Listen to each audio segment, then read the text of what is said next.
বন্দরনগরীর বায়োজিদের southern university বাংলাদেশে পার্বত্য চট্টগ্রামে শান্তি সম্প্রীতি ও নিরাপত্তা জোরদারে রাজনৈতিক দলগুলোর নির্বাচনী অঙ্গীকার নিয়ে আঞ্চলিক সংলাপ আয়োজন করে Chattogram centre for regional studies Bangladesh. সংলাপে স্বাধীনতার পর থেকে বর্তমান সময় পর্যন্ত পার্বত্য অঞ্চলের শান্তি সম্প্রীতি রক্ষায় রাজনৈতিক ভূমিকা উঠে আসে। বক্তারা বলেন, পার্বত্য চট্টগ্রামের মানুষের আকাঙ্ক্ষাকে গুরুত্ব দিয়ে কাজ করতে হবে।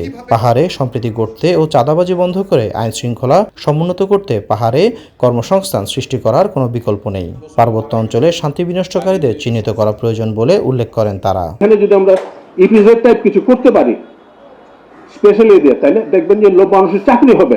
আসন্ন নির্বাচনে রাজনৈতিক দলগুলোর ভূমিকা কামনা করি, রাজনৈতিক নির্বাচনে অঙ্গীকারে তাদের সুস্পষ্ট বক্তব্য দাবি করি।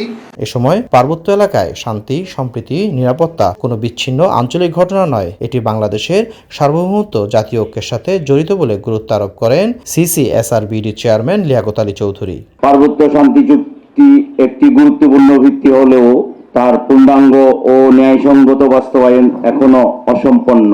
জাতিগত আস্থা ও নিরাপত্তা ব্যবস্থার ভারসাম্য এই বিষয়গুলোকে বিচ্ছিন্নভাবে নয়, বরং সমন্বিত নীতিগত কাঠামোর মধ্যেই বিবেচনা করতে হবে। পার্বত্য অঞ্চলে বারবার অশান্তি সংঘাত হচ্ছে, তাই পরিপূর্ণ সমাধানের জন্য আসন্ন সংসদ নির্বাচনে রাজনৈতিক দলগুলোর ইশতেহারে পার্বত্য চট্টগ্রামের বিষয়টিকে গুরুত্ব সহকারে বিবেচনা করার কথা বলেন সংশ্লিষ্টরা।